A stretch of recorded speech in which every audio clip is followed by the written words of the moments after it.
Yan mga lodi oh. In operation kami ngayon mga lods. Yan, nakailaw yung apat na bulb. Yung generator doon sa likod. Yan, maingay.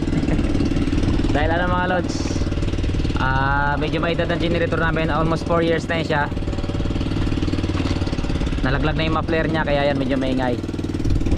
Doon sa likod nakalagay. Ito yung diskarte namin ngayon mga lods. Medyo relax.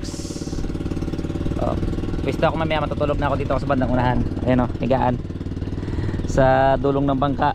Medyo malapad kasing unahan, tsaka di naman maalon masyado, hindi sumasampay yung tubig, kaya dito ako higa. Medyo ano to, medyo relax na klase ng hanap buhay. Kasi ano, every 2 hours magising ka lang para magpandaw. Tapos pandaw, paglaglag na naman lahat ng pyramid, tulog-tulog na maulit. Yan namin kasama ko mga lodi o. Ayan o, tulog. Ayan o, dang gitna. Nakabuloktot. Yan ang panganay ko. So ako maya dito higa na rin. Naka-alarm lang ako mga lods sa cellphone every 2 hours. Nag-alarm siya, tapos gising naman ako, magpandaw na naman kami. Ganito yung maalaman ng diskarte dito sa dagat mga lods. Patulog-tulog lang. Ayan o.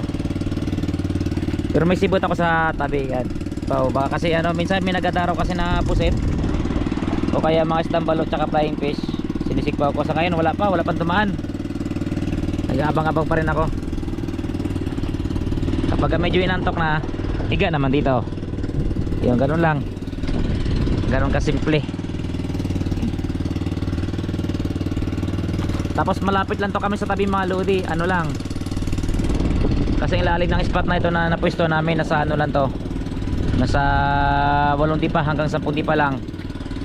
Pag ito pamarang kasi na pamumuhay mga lods, hindi pwede sa malaliman masyado, lalo kung malakas yung current. Kasi yung pyramid kapag malalim, eh no, yung may lubid na yan, maglalayo sa ilaw. Hindi siya pwede na malayo sa ilaw. Kailangan kung saan yung ilaw, doon siya nakatapat. Kaya yun o, bawat ilaw pyramid sa ilalim. Yun doon sa likod ganun din. Ito yan, may mga lubid din siya yan. Ito muna yung pinagpupukusan namin sa ngayon. So magsha-shoutout tayo mga lods, sa mga nagpapa-shoutout pala. Medyo naipon na. Dali. So ito mga lodi, prepare na sa mga nagpapa-shoutout. Shoutout na natin. Unang shoutout kay Melvin Pajardo Robes. Yun talaga. Next, shoutout sa Bendita Pam, especially kay John Marben Ramos. Yun Lods, pagka maganda ng panahon, schedule lang kayo ulit na ano, pag pupunta tayo ng King's Paradise. Sa ngayon medyo ano pa, medyo busy pang yung lingkod. Schedule lang kayo ulit, tsaka medyo maalon pa yung dagat. Shout out sa Ray Mix Vlog from Lawis. Yun. Shout out kay Cesar Platitas. Shout out kay Roy Abadiano Pajardo. Shout out kay JC Barakil from Bicol. Shout out kay Robin Ranigo from Rio Toba, Palawan. Shout out kay Ruel Eslera from Leyte. Shout out kay Ivan Tina from General Nakar, Quezon. Shout out kay Anggoy Di Barillo from Davao Oriental. Shout out kay Kaaplaya Vlogs. Yon, sila man nagpapa-shoutout mga lodi. Maraming salamat nga po mga lodi sa patuloy na suporta sa Real Life. At sa mga nagsishare ng aking video, maraming salamat po. Malaking tulong po yun sa paglako ng aking ano, ng aking page. Pabisit na rin po ng aking YouTube channel. Real Life din po, Real Life Channel TV. Yun.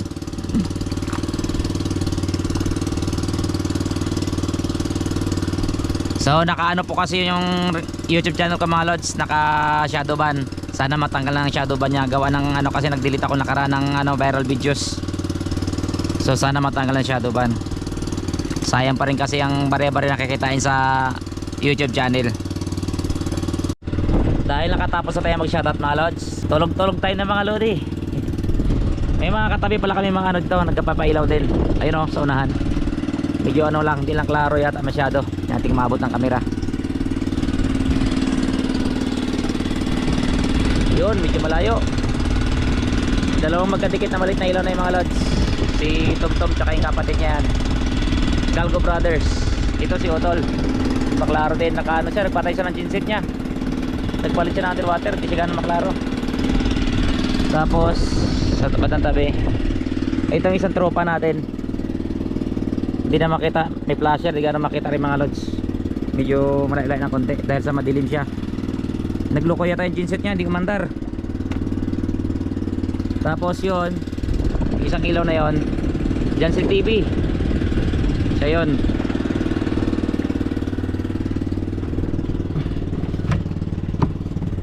Yun sa tabi, yung mga lods na matanaw, yun yung mga ilaw na malilit sa tabi na yung mga lods.